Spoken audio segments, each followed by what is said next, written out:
कथा भाग दो। मित्रों, कथा बहुत ही रोचक होती जा रही है।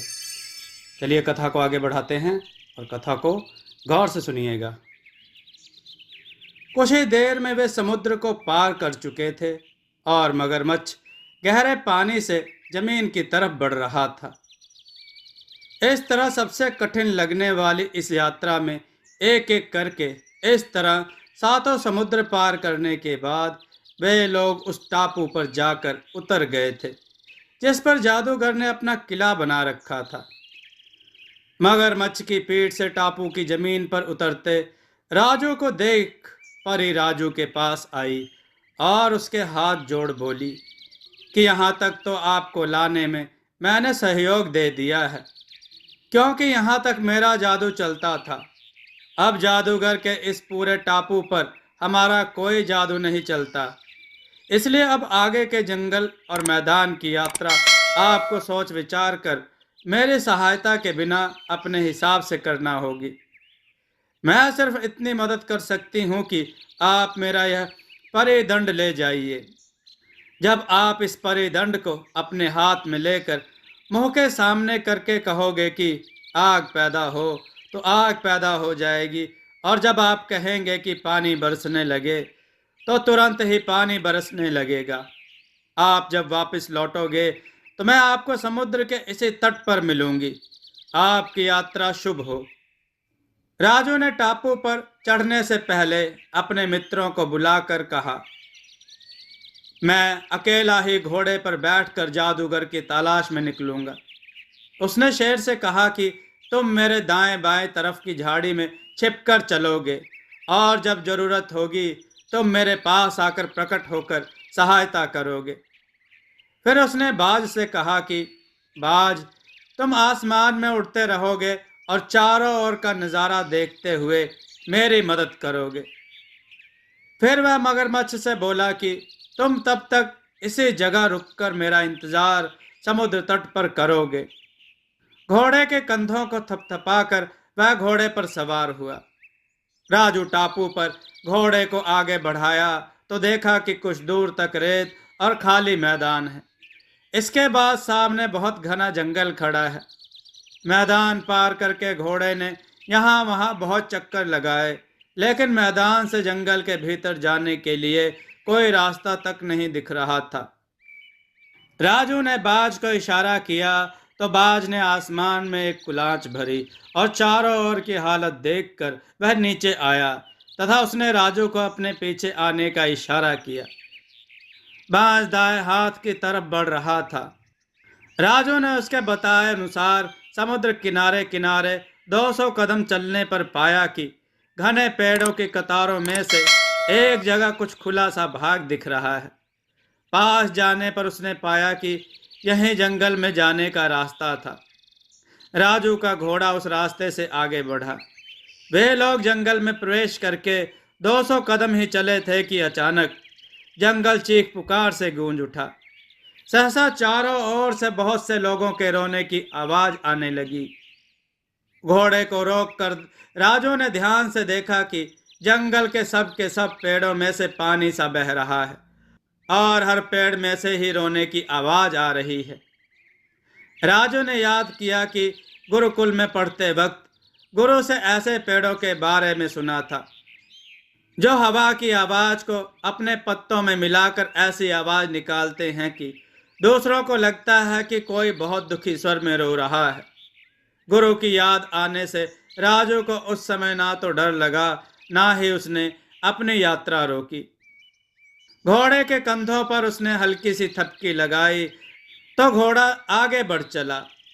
अब वह 100 कदम ही बढ़ पाया था कि एकाएक उसने सुना कि जंगल में घोड़े की टापें बहुत तेज गूंज रही हैं। पहले उसे लगा कि उसी के घोड़े की टाप सुनाई दे रही है। बाद में ध्यान दिया तो महसूस हुआ कि उसके घोड़े की टापों के अलावा भी बहुत सारे घोड़ों की टापों की आवाज़ सुनाई दे रही है। राजू ने अपना घोड़ा रोका और उसकी पीठ पर खड़े होकर जंगल में चारों ओर नज़र दौड़ाई कि कहीं से वे बहुत से घोड़े कहीं दिख जाएं जो जंगल में इस तरह दौड़ रहे हैं। लेकिन उसे दूर दूर तक कहीं कुछ नहीं दिखाई दिया और आवाज अचानक बंद हो गई थी। तो उसने अपना घोड़ा आगे बढ़ाया। उनके घोड़े के चलते ही बहुत सारे घोड़ों की टापें फिर से जंगल में गूंजने लगी। राजू मन ही मन सोच रहा था कि इतने घोड़े इस जंगल में कहाँ दौड़ रहे थे। वह सतर्क हो गया कि कोई उसका पीछा तो नहीं कर रहा था। पीछे दूर तक कोई भी नहीं दिखाई दिया। वह समझ नहीं पा रहा था कि आखिर क्या माया थी जिस वह समझ नहीं पा रहा था कि आखिर क्या माया थी इस जंगल में। अब चलते हैं, जो होगा देखा जाएगा, यह सोचकर उसने घोड़ा फिर आगे बढ़ाया। वह चारों तरफ के पेड़ों और आसमान पर नजर फेरने लगा तो अचानक ही उसकी नजर अपने सिर के ऊपर से दाएं हाथ की दिशा से उड़कर बाएं हाथ की तरफ जाने एक उल्लू पर पड़ी।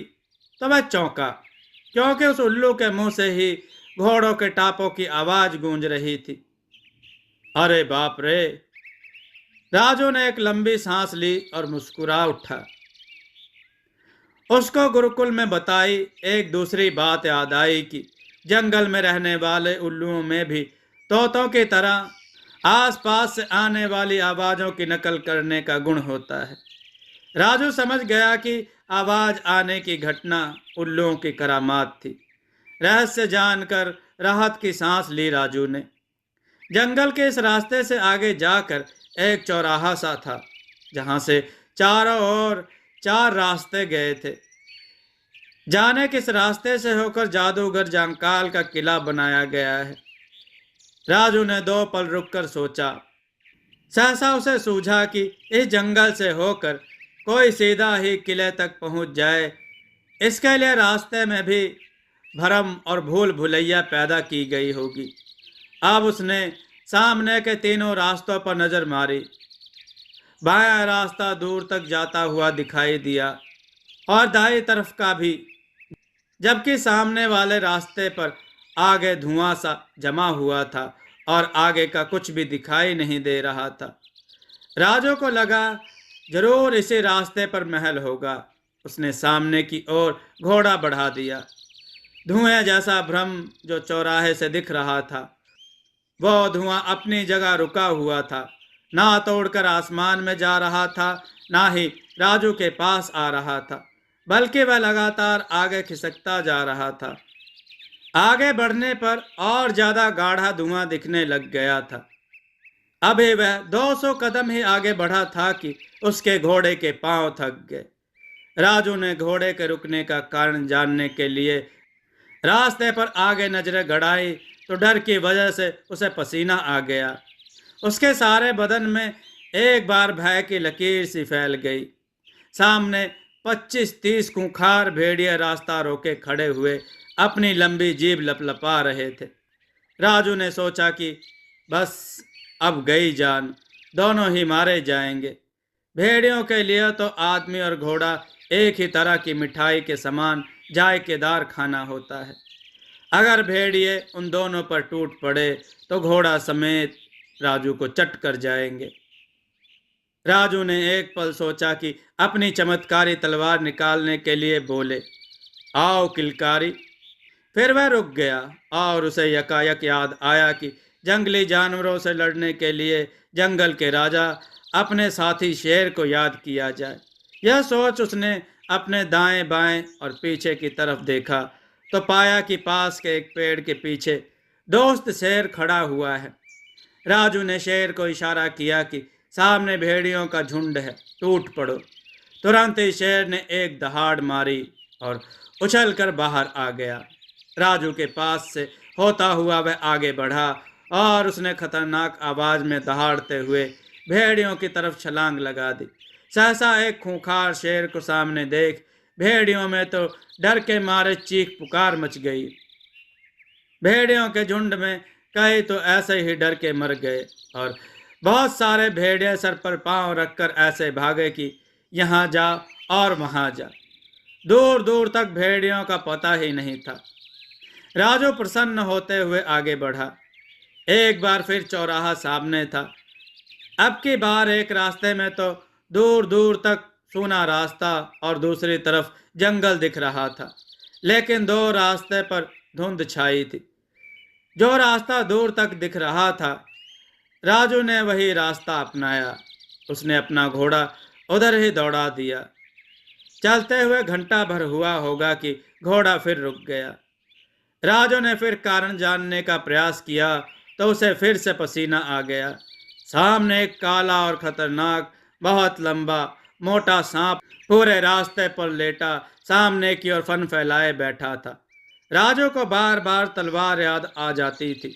वह तलवार निकालने का सोच ही रहा था कि अचानक उसे तलवार के साथ सांप का भयंकर दुश्मन बाज याद आ गया। राजू ने आसमान में देखा तो पाया कि उसका दोस्त बाज पास में ही मंडरा रहा है। बाज ने राजू का इशारा पाया तो मामला समझा और आसमान से नीचे की तरफ एक जोरदार गोता लगा के जमीन के ठीक पास आया और एक ही झटके में रास्ते पर पसरे उस बड़े सांप को अपने नुकीले पंजों में दबाकर आसमान में उड़ता चला गया। सांप की बाधा खत्म हुई तो घोड़ा और सवार दोनों निश्चिंत होकर आगे बढ़ गए। आगे जाकर एक खुला मैदान दिखा जिसके एक कोने पर तालाब दिख रहा था।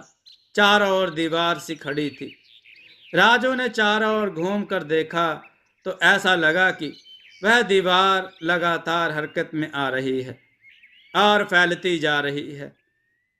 ज्यों ही पीछे मुड़कर देखा तो राजू का ऊपर का दम ऊपर और नीचे का दम नीचे रह गया।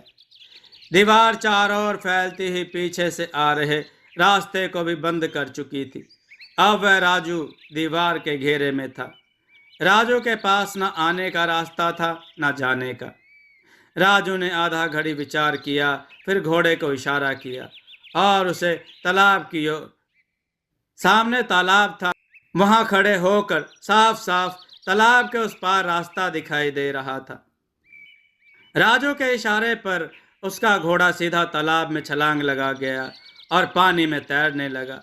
वैसे तो तालाब ज्यादा गहरा ना था, बस राजू को यह डर लग रहा था कि नीचे जमीन में कीचड़ जमा ना हो गया हो कि घोड़ा उसमें फंस कर रह जाए। लेकिन राजू की आशंका गलत सिद्ध हुई।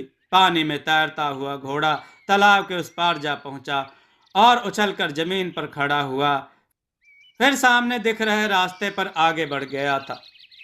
राजू ने पीछे देखा, अब वो घेरे बनाने वाली दीवार गायब थी और उसके पीछे दौड़ता हुआ शेर चला आ रहा था।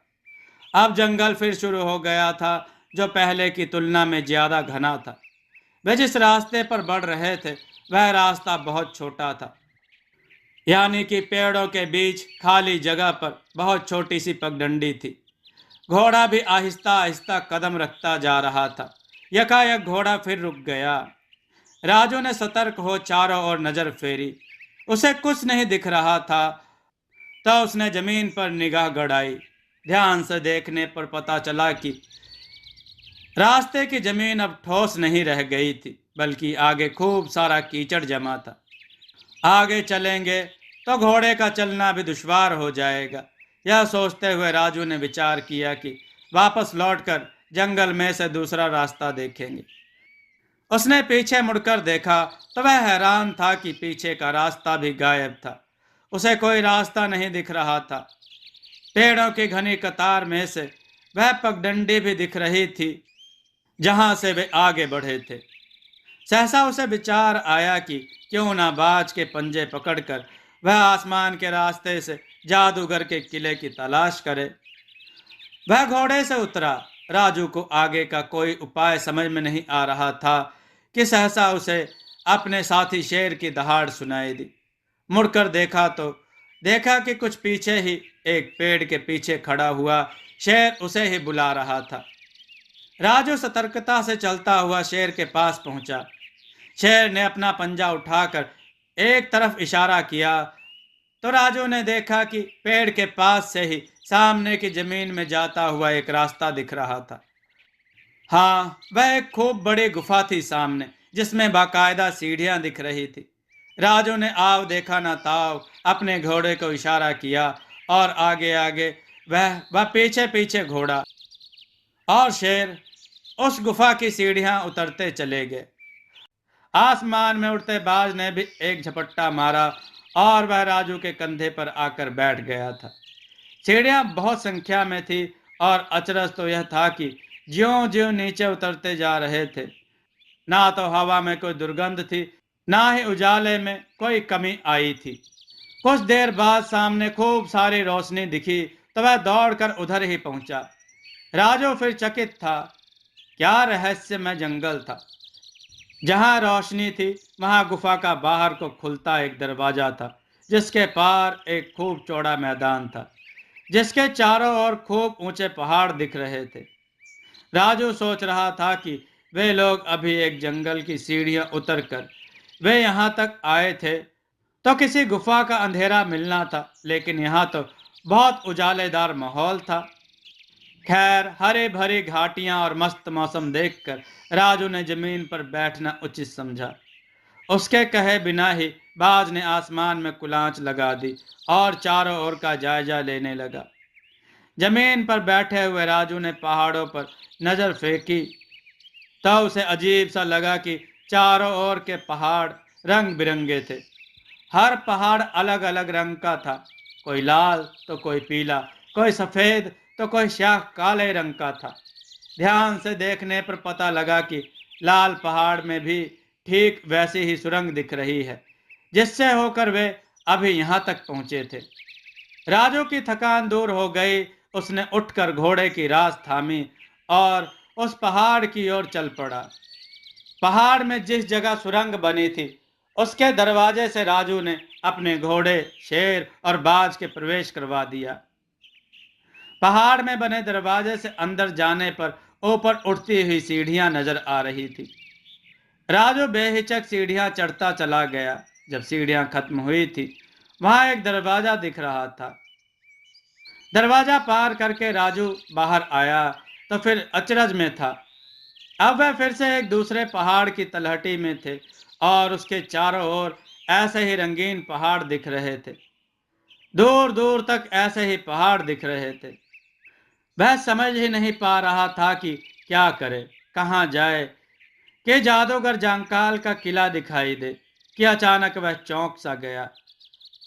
फड़ फड़ की तेज आवाज के साथ पीछे ऐसे लगा कि पंखे फड़फड़ाती हुई कोई बड़ी सी छाया आसमान से उसके पास आई है और किसी ने उसके कंधों को नुकीले पंजों से पकड़कर टांग लिया है। वह कुछ समझता तब तक तो उसके पांव जमीन से उठने लगे। यह देखकर घोड़ा ही हिनहिनाया तथा शेर दहाड़ने लगा। अब उसने गौर किया कि उसे अपने पंजों से जमीन से उठाने वाला एक विशाल पक्षी था, जो हाथी के आकार का पक्षी है, जिसके मजबूत से पंजों ने उसे चिड़िया के बच्चे की तरह से टांग रखा था।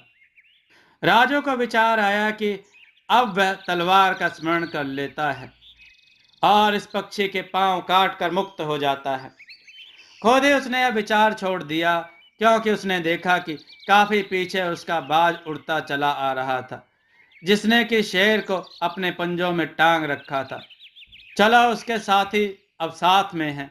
एक राहत उसके मन में यही आई। उसे लग रहा था कि यह विशाल पक्षी उसे सीधा जांकाल के किले में ले जाएगा। यह बहुत अच्छा रहेगा, क्योंकि वह भी तो उसी किले को तलाश रहा था। वह पक्षी बहुत ऊंचाई पर पहुंच गया था, जहां से चारों ओर देखना संभव था।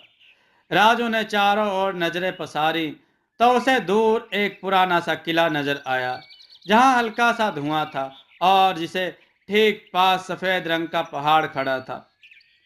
लेकिन उसे अचरज हो रहा था कि वह पक्षी उसे उस किले की तरफ ना ले जाकर दूसरी तरफ ले जा रहा था, जहां की समुंदर दिखाई दे रहा था। वह पहले चौंका, फिर मुस्कुराने लगा।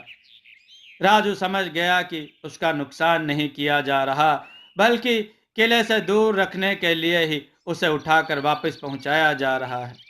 कुछ ही देर में पंछी समुद्र के तट पर आ पहुंचा था और उसने यकायक अपने पंजे ढीले कर दिए थे, जिसमें से खिसक कर राजू तेजी से नीचे गिरने लगा। पंछी उसे छोड़कर जाने कहाँ गायब हो गया था और वह समुद्र के पानी तक पहुंचने ही वाला था कि अचानक उसे हल्कापन महसूस हुआ। उसने देखा कि समुद्र तट पर मौजूद चंद्र परी ने उसे अपने हाथों पर झेल लिया है। पीछे आ रहे बाज ने शेर को भी सुरक्षित जमीन पर उतार दिया और वह उधर ही चला गया था जिधर से आया था। संभवतः वह राजू के घोड़े को लेने गया था। सांसें सामान्य हुई तो राजू ने चंद्रपरी को बताया कि इतनी मेहनत बेकार हो गई। वापस उसी जंगल, तालाब और सांप व भेड़िए वाले रास्ते से टापू पर जाना होगा। परी ने एक नई बात की। उसने बताया कि कल से वह लगातार समुद्र के ऊपर उड़ते हुए टापू के चारों ओर घूमती रही है और उसने देखा कि पुराने रास्ते के अलावा टापू का एक रास्ता और है जो टापू के चक्कर लगाकर उस तरफ पहुंचने से मिलेगा। इस बार उधर से जाना ठीक रहेगा। राजू ने क्षण भर की देरी नहीं की और अपने दोस्त मगरमच्छ को याद किया जो समुद्र के नीचे आराम कर रहा था। मगरमच्छ समुद्र की गहराई से बाहर आया और तैरने लगा। राजू मगरमच्छ की पीठ पर जा खड़ा हुआ तो उसी क्षण बाज भी आता दिखा।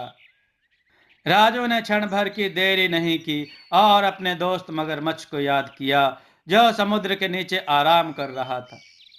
मगरमच्छ समुद्र की गहराई से बाहर आया और तैरने लगा। राजू मगरमच्छ की पीठ पर जा खड़ा हुआ और उसी क्षण बाज भी आता दिखा जिसके पंजों में घोड़ा दिखाई दे रहा था। राजू बाज और शेर के साथ मगरमच्छ की पीठ पर बैठ गया तो मगर राजू के कहे अनुसार तेजी से उसी दिशा में बढ़ चला जिधर परी ने इशारा किया था। थोड़ी दूर जाने पर पता लगा कि समुद्र बहुत गहरा है और पानी पर यहाँ वहाँ आदमियों द्वारा छोड़ी गई चीजें तैर रही हैं। लगता है जादूगर और उसके सेवकगण वही रास्ता काम में लाते थे जो कि चंद्रपरी ने बताया था।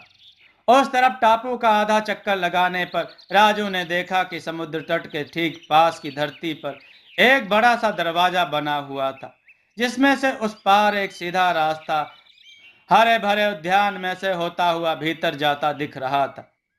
ऐसा लगता है कि यहाँ से जादूगर जंकाल की जादू नगरी शुरू होती है। तट पर उतरकर राजू कुछ देर एक जगह खड़ा रहा और उसने चारों तरफ का जायजा लिया। फिर अपने दुर्लभ सामान यानी थैली में रखे अपनी तलवार और साथियों बाज, शेर और घोड़े पर एक नजर मारी।